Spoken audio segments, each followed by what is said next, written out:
वर्णानामर्थसङ्गानां रसानां छन्दसामपि मङ्गलानां च कर्तारो वन्दे वाणी विनायको नारायणं नमस्कृत्य नरं चैव नरोत्तमम् देवीं सरस्वतीं व्यासं ततो जयमुदीरयेत् गुरुर्ब्रह्मा गुरुर्विष्णु गुरुर्देवो महेश्वर गुरुर्साक्षात् परब्रह्म तस्मै श्रीगुरुवे नमः। बोलिए सियावर रामचंद्र भगवान की जय। श्री राधा और कृष्ण कन्हैया लाल भगवान की जय।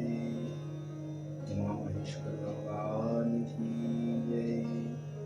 गायत्री ब्रह्मदेव भगवान की जय।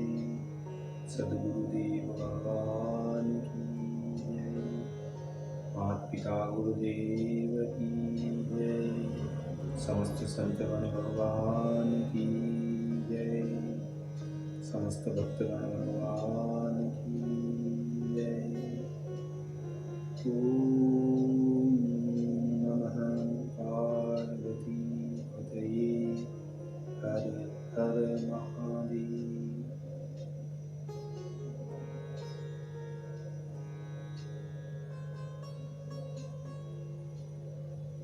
तो मित्रों और आप सभी श्रीमद् भागवत कथा के श्रेष्ठ व उच्च श्रोतागण, अब तक हमने श्रीमद् भागवत कथा के द्वितीय स्कंद की क्रमबद्ध कथा को श्रवण किया है, पठन किया है, कीर्तन किया है, भजन किया है और इसका मनन किया है। अब हम भगवान श्रीमद् भागवत कथा के द्वितीय स्कंद के पंचम अध्याय की ओर कथा को अग्रसर करते हैं। तो कहते हैं कि इस पंचम अध्याय में विराट लीला रूप सब विराट की सृष्टि को वर्णो परम अनूप। नारद जी कहते हैं कि हे देवादिदेव, हे सर्वजीवत वत्सल, हे पूर्वज, आपके लिए नमस्कार हैं। आत्मा के तत्व का निरंतर दर्शन देने वाले ज्ञान आप कहिए।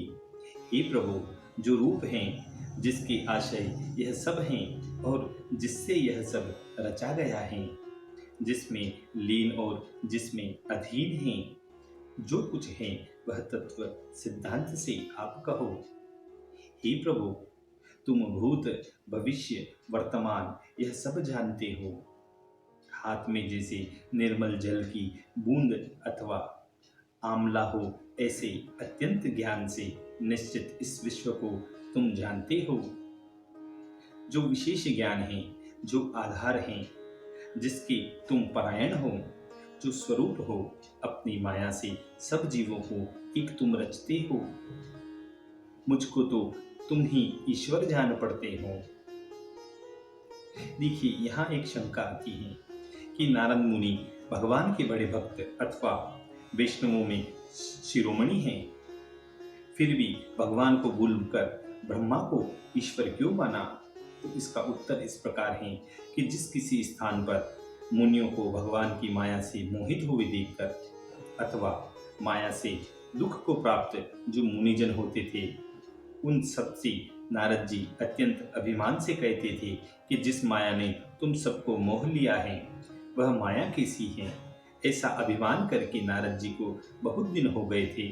तब भगवान ने जाना कि नारद जी को अपने तप का बड़ा अभिमान हो गया है। तब भगवान ने माया को आज्ञा देकर उसी माया से उन्हीं अभिमानी नारद जी को मोहित करा दिया। जब माया में नारद जी फंस गए तब तो बेसुध होकर वो ब्रह्मा को ईश्वर मानने लगे थे। अब देखिए कथा में आगे कहते हैं कि उन सब का आप ही पालन करते हो, तुम्हारा तिरस्कार कोई नहीं कर सकता। जिसे श्रम रहित मकरी अपनी शक्ति का आशय लेकर घर रचती हैं, उसी तरह तुम भी हो। हे विभो, हे विदाता, इस विश्व में उत्तम अधम समान मनुष्यादि जो नाम हैं, रूप द्विपद जो तत्वादि गुण हैं, शुक्ल तत्वादि से साध्य सूक्ष्म स्थूल और तुमसे परे कोई भी नहीं है। यह सब तुम्ही से होता है। अच्छे प्रकार सावधान होकर आप भी घोर तप करते हो, इसलिए हमको बड़ी चिंता व खेद उत्पन्न होता है। हे सर्वज्ञ, हे सकलेश्वर, मैं जो जिज्ञासा करता हूँ वह आपसे शिक्षित जैसे मैं जान सकूं, वैसे विशेष करके मुझसे तुम कहो। ब्रह्मा जी बोले कि हे पुत्र, दयावंत तुम्हारा संदेह ठीक है। हे सौम्य, भगवत के दिव्य के प्रकाश में जो तुमने मुझसे प्रेरणा की है, हे नारद, जिसे आप मुझसे कहते हैं, यह ऐसे ही तुम्हारा कहना मिथ्या नहीं है। मुझसे परे और कौन है, यह ऐसे ही हैं जिनकी प्रकाशित प्रकाश से विश्व को मैं प्रकाश करता हूँ। जैसे सूर्य, अग्नि, चंद्रमा, नक्षत्र, ग्रह, तारे, यह ईश्वर की सत्ता से सब प्रकाश करते हैं। श्रुति कहती है कि तप सूर्यो भांति न चंद्र तारकम नमो विदुतो भांति कुतो यमग्नि सतमेव भांतमनु भांति सर्वं तस्य भासा सर्वमिदं विभाति। इसका अर्थ है कि सूर्य, चंद्रमा, तारे, बिजली, अग्नि ईश्वर के प्रकाश से प्रकाशित हैं। उनके तेज से यह सब प्रकाश करते हैं। ऐसे भगवान को मैं नमस्कार करता हूँ। उन वासुदेव का ध्यान करते हैं जिनकी दुर्जय माया से मुझको सब सद्गुरु, जय गुरु, जगत गुरु कहते हैं। उस ईश्वर के सन्मुख खड़े होने से जिसको लाज आए, ऐसी माया से मोहित दुर्बुद्धि वाले हम सरीखे ब्रह्मादिक यह मेरा है, यह हम हैं, ऐसी श्लाघा करते हैं, ऐसा घमंड करते हैं। सबका उत्तर ब्रह्मदेव कहते हैं कि द्रव्य, कर्म, काल, स्वभाव, जीव, यह सिद्धांत से विचारते हैं तो कहते हैं, हे ब्राह्मण, वासुदेव से परे कोई नहीं है। व्याकरण से वासुदेव शब्द की व्युत्पत्ति होती है कि वसंती भूतान्यस्मिन्निति वासुः दिव्यतिथि देवः वासुश्वासो देवः वासुदेव इति। वेद नारायण को कहते हैं। सब देवता नारायण के अंश से जन्म लेते हैं। श्रुति यह भी कहती है कि स आत्मा अंगान्यनाया देव तेति। सब लोग नारायण का वर्णन करते हैं, सब यज्ञ नारायण का वर्णन करते हैं, योग शास्त्र नारायण का वर्णन करते हैं, तप नारायण को कहता है, ज्ञान नारायण को कहा जाता है। सबकी गति नारायण ही है। जीव के दृष्टा ईश्वर हैं, सर्वांतर्यामी, सर्वव्यापी। उनके रचे हुए पदार्थ मैं रचता हूँ। उन्होंने मुझको रचा है। उनके कटाक्ष से मैं प्रेरित हूँ। आपकी निर्गुण ईश्वर में सत्व, रज, तम ये तीन गुण उत्पत्ति, पालन, संहार में माया से ग्रहण करते हैं। कारण कर्ता अपने में द्रव्य ज्ञान, क्रिया के आशय गुण नित्य मायावी पुरुषों को बाधित होते हैं। हे ब्राह्मण, ये भगवान तीन गुणों से सबके ओर मेरे ईश्वर हैं। उनके ब्राह्मणों को ही उनकी गति देखने में आती है। काल, कर्म, स्वभाव, अपनी माया से माया के स्वामी, आत्मा में अपनी इच्छा से प्राप्त विविध प्रकार से होने की इच्छा से इन सबको ग्रहण करते हैं। काल के गुणों का उलट पुलट होता है, स्वभाव से औरों का और रूप हो जाता है। पुरुष जिनसे स्वामी ऐसे कर्म से महतत्व होता है। रज सत्व में बड़े हुए महतत्व से द्रव्य ज्ञान क्रियात्मक तम प्रधान होता है, उसी को अहंकार कहते हैं। उसमें 3 प्रकार का विकार होता है। प्रथम विकारिक, द्वितीय तेजस, तृतीय तामस। यह 3 प्रकार के भेद होते हैं, यह 3 प्रकार के अहंकार होते हैं। हे प्रभु, द्रव्य शक्ति, क्रिया शक्ति, ज्ञान शक्ति हुई, सब भूतों का आदि तामस जब विकार को प्राप्त हुआ तब आकाश का प्रादुर्भाव हुआ। उसकी मात्रा शब्द गुण है, जो दृष्टा और दृश्य उनका जताने वाला है। जब आकाश विकार को प्राप्त हुआ तब स्पर्श गुण वाला पवन हुआ। पर में बसने वाला शब्दवान ओजस, बल, प्राण, यति होते हैं।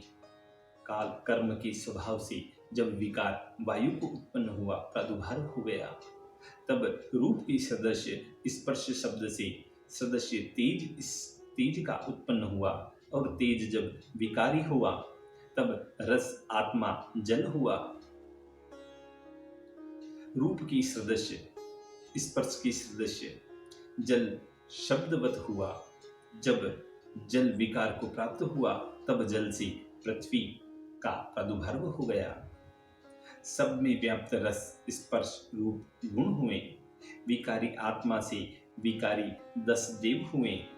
दिशा, पवन, सूर्य, प्रचेता, अश्विनी कुमार, अग्नि, इंद्र, उपेंद्र, मित्र, ब्रह्मा, ये 10 हुए।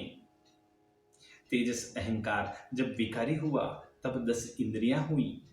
ज्ञान शक्ति, क्रिया शक्ति, बुद्धि, प्राण, तेजस अहंकार से हुए। कान, त्वचा, नाक, नेत्र, जीभ, वाणी, भुजा, लिंग, चरण, ये हुए दिशा से।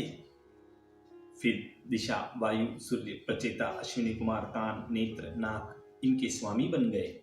और अग्नि, इंद्र, मित्र, उपेंद्र, ब्रह्मा यह वाणी के स्वामी बने। पद, लिंग, गुदा इनके देवता हैं।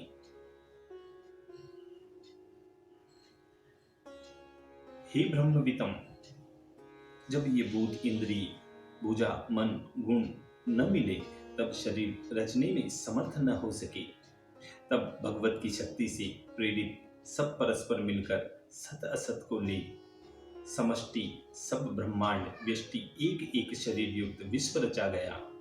जब असंख्य वर्ष हो गए तब यह अंड जल में पड़ा रहा था।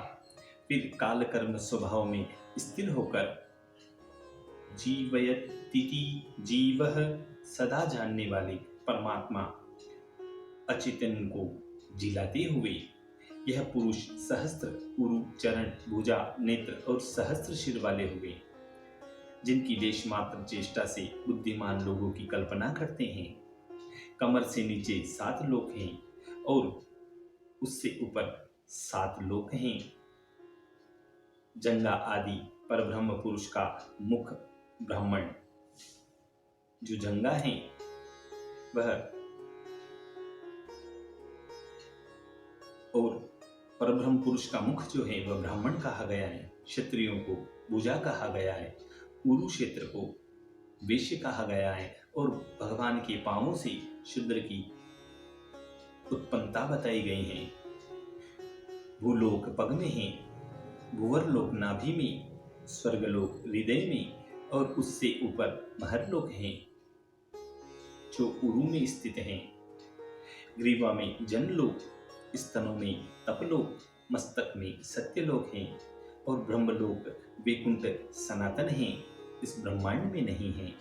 उनकी कमर में अतल लोक, विभू के उरु में वितल लोक, और जानू में शुद्ध सुतल लोक, जंगा में तलातल लोक हैं, गुल्फों में महातल लोक हैं, एड़ियों में रसातल और पाद के तल में पाताल लोक हैं। ऐसे लोक में पुरुष ईश्वर हैं, पाव में वरलोक, नाभि में वरलोक और स्वर्ग लोक मस्तक में हैं। ऐसे भी लोकों की कल्पना की जाती है। इसी संवाद के साथ इति श्रीमद्भागवत कथायां द्वितीय स्कंदे पंचमो अध्याय पूर्ण है। बोलिए श्री कृष्ण कन्हैया